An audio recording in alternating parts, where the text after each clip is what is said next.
Hello friends, मैं MP sir स्वागत करता हूं आपके अपने प्यारे से यूट्यूब चैनल रुदवानिया एकेडमी पे। प्यारे प्यारे दोस्तों, सबसे पहले तो आज आपको हैप्पी रक्षाबंधन। ये भाई बहन के प्यार का त्योहार है और ये बहुत ही खुशी का दिन होता है हम सभी भाई बहनों के लिए। तो ठीक है, राखी बंधन तो हो गया होगा, तो चलिए हम थोड़ा सा स्टार्ट करते हैं। आज एक इसी उपलक्ष्य में नया चैप्टर स्टार्ट करते हैं जो ऑब्जेक्टिव जूलॉजी का है। थंबनेल से ही आपको पता चल रहा होगा, है ना। तो इसके बारे में थोड़ा सा हम आपको बताते हैं और थोड़ी सी पढ़ाई लिखाई भी कर ली जाए, है ना। त्योहार तो है ही है, लेकिन इसके साथ साथ अगर हमारे करियर के लिए कुछ अच्छा हो जाए तो ये और अच्छी बात है। तो चलिए शुरुआत करते हैं ऑब्जेक्टिव जूलॉजी। देखिएगा आप अच्छे से, ऑब्जेक्टिव जूलॉजी का ये प्रैक्टिस सेट फर्स्ट है। ये प्रैक्टिस सेट फर्स्ट है और ये कौन से चैप्टर का प्रैक्टिस सेट फर्स्ट है? तो ये चैप्टर 3 का है। किस चैप्टर का है भाई? ये चैप्टर 3 का। आपको पता ही है हम जीआरवी ऑब्जेक्टिव जूलॉजी को यहाँ पे कवर कर रहे हैं, है ना। और उसका सेकंड चैप्टर के ऊपर जो ब्रांचेज ऑफ बायोलॉजी थी उसके सभी वीडियोज हमने अपलोड कर दिए हैं और आप उनको देखिएगा और फायदा उठाइएगा।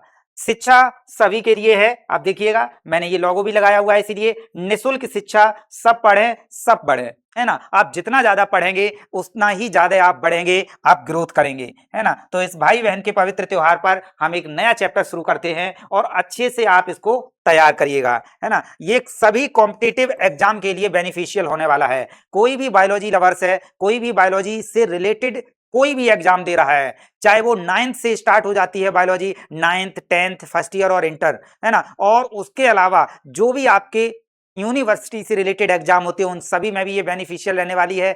उत्तर प्रदेश की जो टीजीटी और पीजीटी की जो परीक्षा है उसमें ये बहुत ही ज्यादा महत्वपूर्ण साबित होने वाली है। जीआईसी लेक्चरर, एलटी ग्रेड, उनके लिए भी। कहने का मतलब ये है कि बायोलॉजी से संबंधित एग्जाम जहां पे भी आ रहा है, सिलेबस आ रहा है बायोलॉजी का, उन सभी जगह ये सभी क्वेश्चन बहुत ही ज्यादा महत्वपूर्ण होने वाले हैं। तो चलिए स्टार्ट करते हैं। अगर आपको रुदवानिया एकेडमी से जुड़ना है तो ग्रुप में रुदवानिया एकेडमी के व्हाट्सएप ग्रुप का भी नंबर दिया गया है, लिंक दिया गया है। आप वहां से जुड़िएगा और समय समय पर अपलोड होने वाले जो वीडियोज हैं, है ना, उन सभी को कवर करिएगा, है ना। तो और लगातार टेस्ट भी होते रहते हैं, उन टेस्ट में भी भागीदारी साबित करने के लिए आप उनसे, उस ग्रुप से जुड़ सकते हैं, जिससे आपको जब भी मैं टेस्ट लूं तो आपको उसका नोटिफिकेशन मिल जाए। चलिए शुरुआत करते हैं और आप आज के 20 क्वेश्चंस में से आप कितने क्वेश्चन कर पाते हो इस बात को आप ग्रुप में शेयर करिएगा या फिर कमेंट बॉक्स में जरूर बताइएगा। और किस टॉपिक के ऊपर भी आप वीडियो चाहते हो वो भी बताइएगा। क्लियर है ना?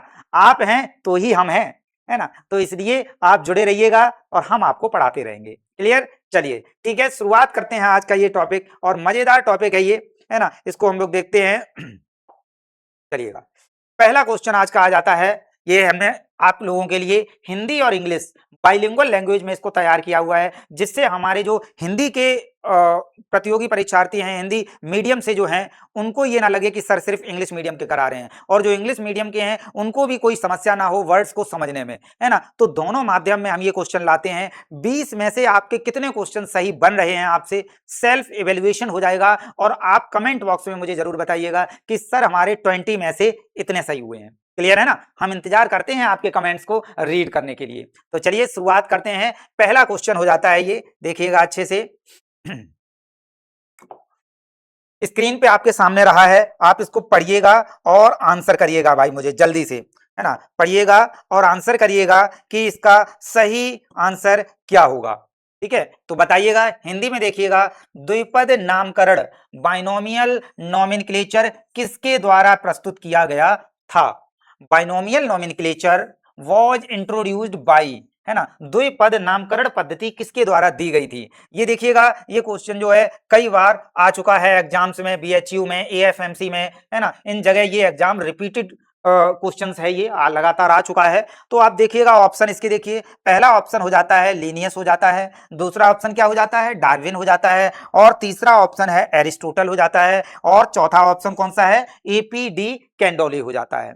क्लियर है ना? तो चलिए बताइएगा भाई कौन सा इसका आंसर सही होगा, है ना। तो आप अपना टिक कर लीजिएगा, लिखते जाइएगा, और द्विपद नामकरण पद्धति जो है हम यहाँ पे राइट ऑप्शन लगा रहे हैं, उस पे आप अपना भी चेक कर लीजिए। तो हमारे हिसाब से यहाँ पे बाइनोमियल नोमेनक्लेचर जो है कैरोलस लीनियस ने दिया था। किसने दिया था? कैरोलस लीनियस ने दिया था। ये राइट आंसर हो जाएगा। ओके, कैरोलस लीनियस ने द्विपद नामकरण पद्धति का प्रतिपादन किया था। कौन सी पद्धति का? द्विपद नामकरण पद्धति। क्लियर है ना? चलिए ठीक है, नेक्स्ट क्वेश्चन की तरफ बढ़ते हैं और एक बार फिर यहां पे उसी से संबंधित क्वेश्चन दिया गया है, एक बार दोबारा इसको समझिएगा।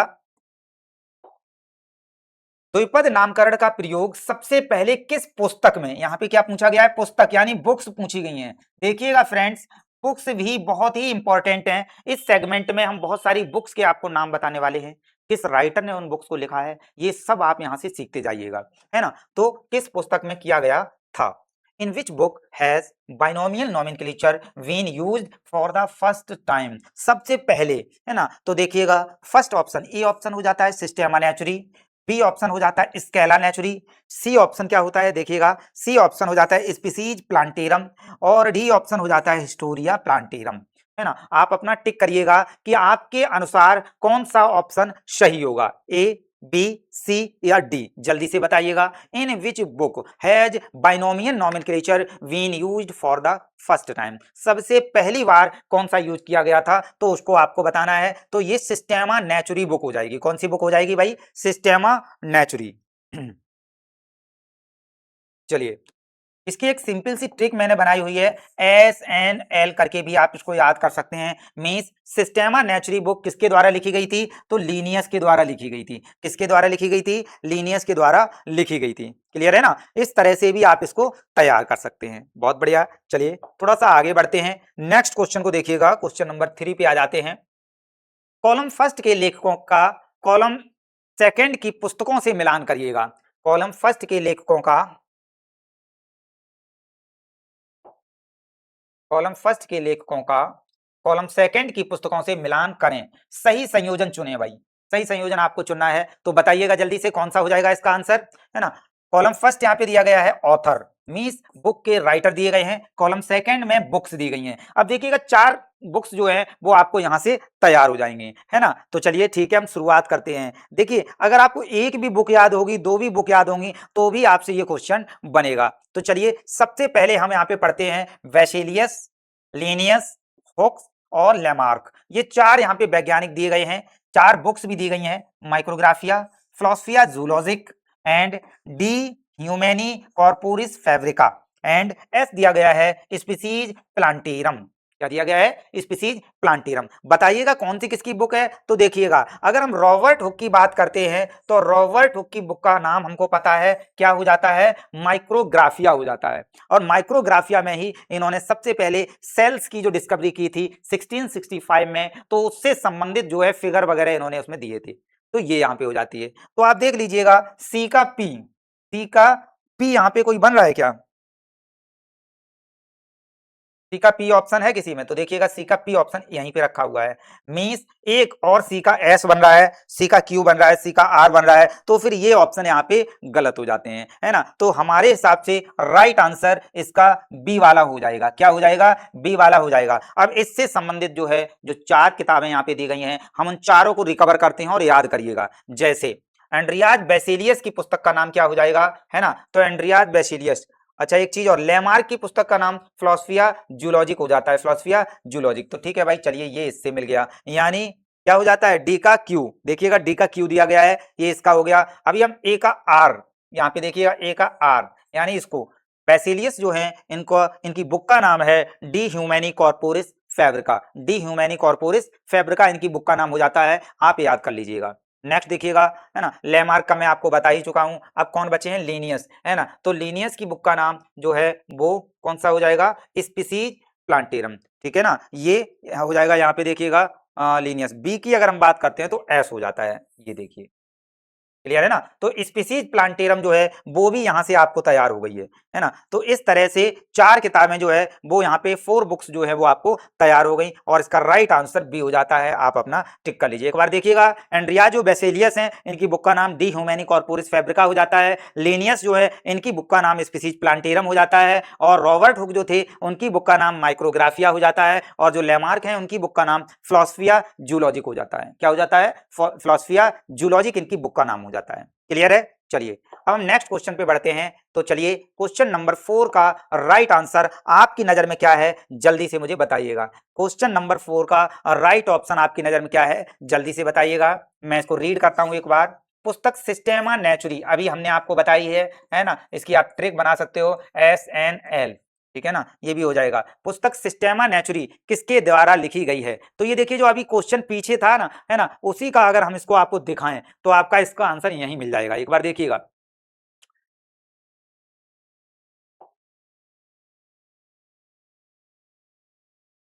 है ना। अब देखिएगा इसका आपको आंसर यहीं पे मिल रहा है। तो देखिए अभी हम लोगों ने क्लियर किया था सिस्टेमा नेचुरी, ठीक है ना, सिस्टेमा ने, अच्छा स्पीसीज प्लांटेरम हो गया एक मिनट,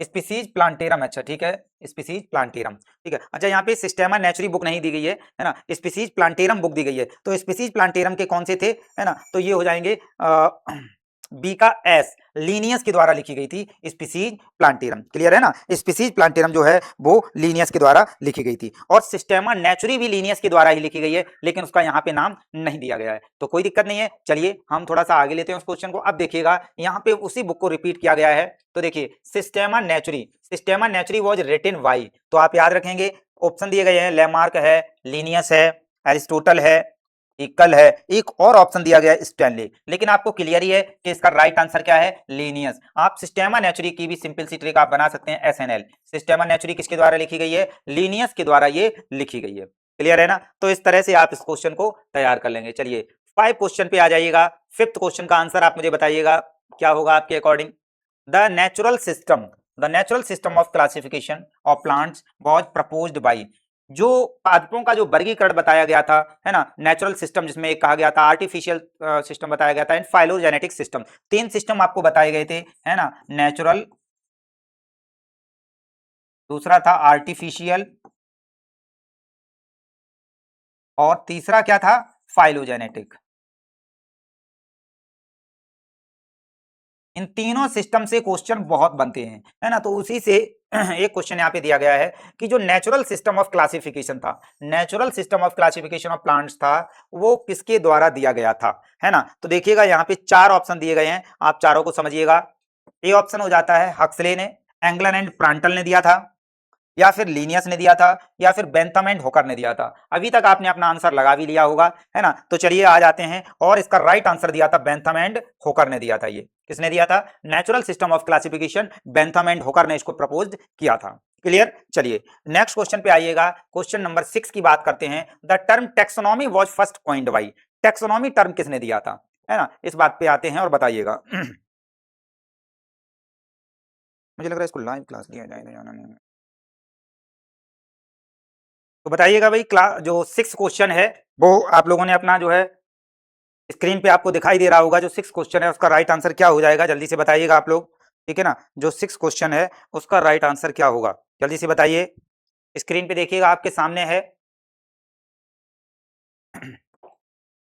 एक बार मैं आपको पढ़ के बता रहा हूं। टेक्सोनॉमी शब्द सबसे पहले किसके द्वारा गढ़ा गया था, मींस बताया गया था। The term taxonomy was first coined bye, सबसे पहले किसके द्वारा ये शब्द जो है वो बताया गया था। तो आंसर आप ऑप्शन देखिएगा, लिनियस के द्वारा, थियोफ्रेस्टस के द्वारा, एपीडी कैंडोले के द्वारा, या फिर बेंथम एंड होकर के द्वारा। तो जल्दी से बताइएगा, है ना, आपने अपना टिक कर लिया होगा। मैं आपको इसका आंसर बता रहा हूं। तो द टर्म टेक्सोनॉमी कॉइंट किया गया था एपीडी कैंडोले के द्वारा, किसके द्वारा, एपीडी कैंडोले के द्वारा जो है ये टर्म टेक्सोनॉमी कॉइंट किया गया था, क्लियर है ना। नेक्स्ट क्वेश्चन देखिएगा, क्वेश्चन नंबर 7 की बात करते हैं, है ना, आपके सामने है ये। द थ्री किंगडम सिस्टम, कौन सा, 3 किंगडम सिस्टम जो है general classification was proposed by, आपको याद होगा सबसे पहले 2 किंगडम सिस्टम आया, ठीक है ना, 3 आया, 4 आया, 5 आया, और 7 तक आया ये, ठीक है ना।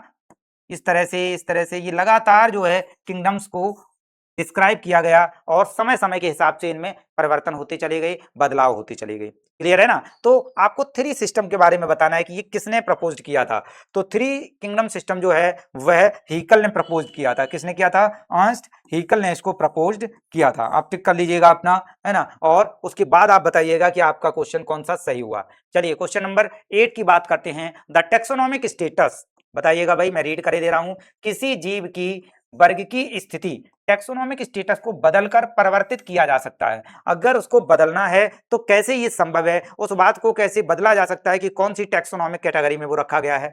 Taxonomic status of an organism can be changing by या चेंज्ड बाई, कैसे किया जा सकता है, तो एनाटॉमी के द्वारा, फिजियोलॉजी के द्वारा, मॉर्फोलॉजी चेंजिंग के द्वारा, या फिर जेनेटिक मेकअप के द्वारा। तो आपने अपना टिक कर लिया होगा। हमारी तरफ से जो इसका राइट आंसर है वह हो जाएगा जेनेटिक मेकअप। ध्यान दीजिएगा, क्या इसका राइट आंसर हो जाएगा, जेनेटिक मेकअप जो है वो इसका राइट आंसर हो जाएगा।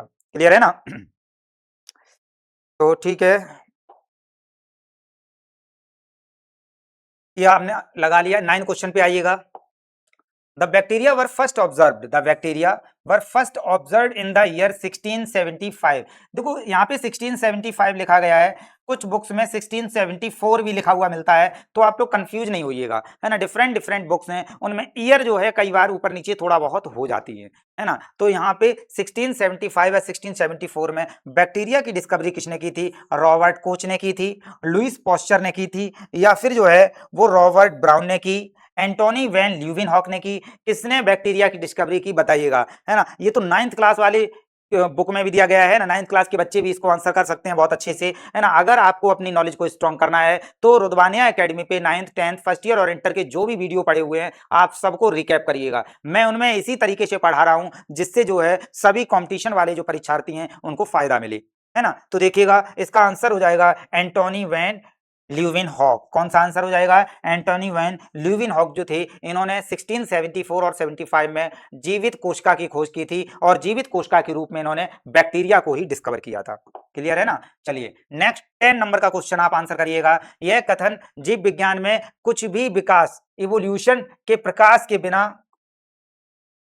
समझ में नहीं आता, किसके द्वारा दिया गया था? कौन सा है टर्म? देखिएगा, the statement is nothing in biology makes sense accept in the light of evolution. Means जैव विकास के अलावा कुछ भी नहीं कहा जा सकता है बायोलॉजी में। ऐसा किसने कहा था? तो ऑप्शन देखिएगा आप, AI ओपेरन ने कहा था, या फिर डॉब्जेंस्की ने कहा था, या फिर जोसेफ हुकर ने कहा, या फिर जो है वो चार्ल्स डार्विन ने कहा ऐसा। तो इसका राइट आंसर आप लोगों ने अपना टिक कर लिया होगा, है ना। इसका राइट आंसर मैं बता रहा हूं वो हो जाएगा डॉब्जेंस्की। इसका राइट आंसर बी वाला हो जाएगा, डॉब्जेंस्की हो जाएगा। क्लियर है ना? चलिए नेक्स्ट क्वेश्चन को आप लोग बताइएगा। और नेक्स्ट क्वेश्चन में 11वां क्वेश्चन है, the term biology was introduced by. बताइएगा, बहुत ही सिंपल सा टर्म दिया गया है, जल्दी से बताइएगा।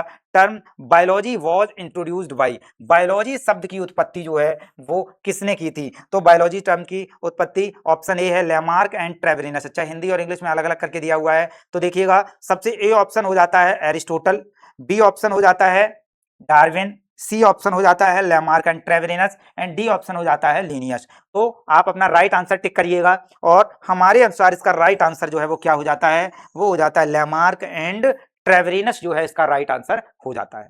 क्लियर है ना? चलिए भाई नेक्स्ट पे आते हैं। Father of biology, father of biology किसे कहा गया? फादर ऑफ बायोलॉजी किसे कहा जाता है? तो देखिएगा, ए ऑप्शन हो जाता है क्यूबियर को कहा जाता है, बी ऑप्शन है एरिस्टोटल को कहा गया, सी ऑप्शन लैमार्क को कहा गया, या फिर थियोफ्रेस्टस को कहा गया। जल्दी से आप अपना टिक करिएगा, इसका राइट आंसर क्या हो जाता है? तो इसका राइट आंसर जो है वो एरिस्टोटल, फादर ऑफ बायोलॉजी और जूलॉजी दोनों ही एरिस्टोटल है, ध्यान रखिएगा, है ना। Father of biology and zoology जो है वो दोनों के ही कौन है? एरिस्टोटल। अभी इसके ऊपर भी नेक्स्ट क्वेश्चन आने वाला है, तैयार रहिएगा आप। चलिए नेक्स्ट 13 क्वेश्चन का आंसर बताइएगा। Who is called the father of zoology? चलिए नेक्स्ट क्वेश्चन आपको यही मिल गया, फादर ऑफ जूलॉजी किसे कहा गया है? तो अभी अभी मैंने आपको इसका आंसर बता दिया है, कौन किसे कहा गया है? तो ये एरिस्टोटल को कहा गया है। आप देख रहे हैं पहला ही ऑप्शन आपको मिल गया, फादर ऑफ जूलॉजी किसे कहा जाता है? एरिस्टोटल को कहा जाता है। एरिस्टोटल को ही हम लोग अरस्तु के नाम से भी जानते हैं। किस नाम से जानते हैं? अरस्तु के नाम से भी इन्हीं को जानते हैं। क्लियर है ना? चलिए भाई नेक्स्ट पे आइएगा। What is the name of the book written by Aristotle? अब एरिस्टोटल के द्वारा जो बुक लिखी गई थी वो कौन सी बुक है? एरिस्टोटल के द्वारा जो बुक लिखी गई थी वह कौन सी बुक है? तो देखिएगा, सिस्टेमा नेचुरी को अभी मैंने बता दिया था, SNL करके ट्रिक बताई थी, फिलोसफी दिया था, SNL करके ट्रिक बताई थी, फिलोसफिया जूलॉजी को भी अभी बता दिया था, इसको भी जो थी कौन सी थी? ठीक है ना, ये लैमार्क के द्वारा लिखी गई थी। है ना। और इधर देखिएगा हिस्टोरिया एनिमेलिया और हिस्टोरिया नेचुरलिस, ठीक है ना, ये किसके द्वारा लिखी गई? तो देखिए एरिस्टोटल है, जूलॉजी की है ये, तो ये हो जाएगी हिस्टोरिया एनिमेलिया, ठीक है ना। कौन हो जाएंगे इसके? हिस्टोरिया एनिमेलिया हो जाएंगे, जो कि एरिस्टोटल के द्वारा लिखी गई थी। हिस्टोरिया एनिमेलिया, HAA करके भी आप इसको तैयार कर सकते हैं, है ना। आप अपना टिक करते जाइएगा और यहां से क्वेश्चन को एज ए प्रैक्टिस के तौर पे याद भी करते जाइएगा। अब ये देखिएगा नेक्स्ट क्वेश्चन दिया गया है, father of botany, father of botany is, botany के जनक किसे कहा जाता है? फादर ऑफ बॉटनी यानी बॉटनी के जनक किसे कहा जाता है ना। तो ए ऑप्शन दिया गया है एरिस्टोटल, बी ऑप्शन दिया गया है C option Theophrastus, B option Linnaeus है और डी ऑप्शन है ल्यूवेनहॉग, ठीक है ना। तो बॉटनी के जनक किसे कहा जाता है? बहुत ही सिंपल सा क्वेश्चन है ये, और आपके लिए इसका राइट आंसर है थियोफ्रेस्टस। किसे कहा जाता है? थियोफ्रेस्टस को कहा जाता है। क्लियर है ना। चलिए नेक्स्ट पे बढ़ते हैं और देखिएगा 16 क्वेश्चन, जल्दी से टिक करिएगा आप अपना, और आपके लिए है ना स्व मूल्यांकन के लिए ये हमने बनाया हुआ है, खुद आप अपना निरीक्षण कर सकें कि आपको 20 में से कितने मार्क्स मिले हुए हैं। तो देखिएगा भाई, इसका बताइएगा राइट आंसर क्या होगा। Father of modern botany, father of modern botany किसे कहा जाता है? ए ऑप्शन हो जाता है पॉस्चर को, बी ऑप्शन हो जाता है बोहिन को, और सी ऑप्शन हो जाता है ब्रनफेल्स को, और डी ऑप्शन हो जाता है थियोफ्रेस्टस को। तो फादर ऑफ मॉडर्न बॉटनी किसे कहा जाता है? तो ये कैस्पर बोहिन को कहा जाता है, कैस्पर बोहिन इसका राइट आंसर हो जाएगा।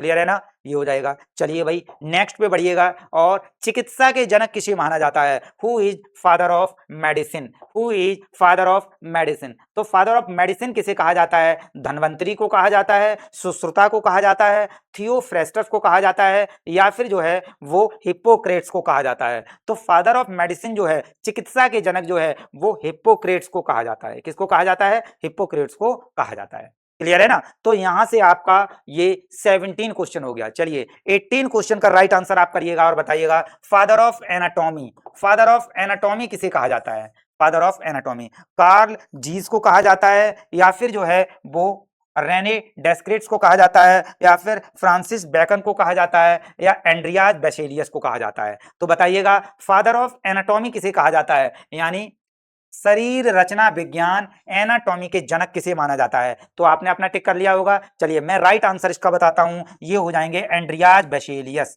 कौन हो जाएंगे ये? एंड्रियाज बेसेलियस जो है वो फादर ऑफ एनाटॉमी के नाम से जाने जाते हैं। क्लियर है ना। 19 क्वेश्चन देखिएगा भाई, 19 क्वेश्चन की अगर हम बात करते हैं तो ये, who is father of plant physiology, father of plant physiology किसे कहा जाता है? बहुत ही प्रसिद्ध क्वेश्चन है ये, फेमस है, कई बार ये आ चुका है। ऑप्शन देखिएगा आप, वॉरवर्क को कहा जाता है, हैंस क्रेप को कहा जाता है, हचिंसन को कहा जाता है, या स्टीफन हेल्स को कहा जाता है। आपने अपना टिक कर लिया होगा, मैं इसका राइट आंसर बता रहा हूं, तो ये हो जाएगा स्टीफन हेल्स। कौन हो जाएंगे इसका राइट आंसर? स्टीफन हेल्स को कहा जाएगा। क्लियर है ना। चलिए अब लास्ट पे आ जाते हैं और इसका आंसर आप बताएंगे। The book Philosophie Zoologique was written by, Philosophie Zoologique book जो है वो किसके द्वारा लिखी गई है उसको बताते हैं, है ना। तो फिलोसफी जूलॉजिक बुक जो है वो लैमार्क के द्वारा लिखी गई, मेंडल के द्वारा लिखी गई, या फिर जो है वो हिक्कल के द्वारा लिखी गई, या ह्यूगो डुबेरिस। इसको हम पीछे आपको डिस्क्राइब कर चुके हैं, तो आपने इसका आंसर जरूर याद कर लिया होगा आप तो, है ना। फिलोसफिया जूलॉजिक यानी PZ किसके द्वारा लिखी गई थी? ये लैमार्क के द्वारा लिखी गई थी, है ना। तो इसका राइट आंसर ए वाला ऑप्शन हो जाएगा। अब मुझे आप बताइएगा आपके कितने क्वेश्चन सही हुए, कितने नंबर आपके आए, ये कमेंट बॉक्स में जरूर बताइएगा, और बताइएगा क्या क्या इस तरह का प्रैक्टिस सेट आपके लिए कितना फायदेमंद साबित होगा, इसको हमें कंटिन्यू रखना चाहिए या फिर कुछ और आप परिवर्तन चाहते हैं, कमेंट बॉक्स में जरूर बताइएगा। चैनल को सब्सक्राइब करिए और ग्रुप से लगातार जुड़े रहिए।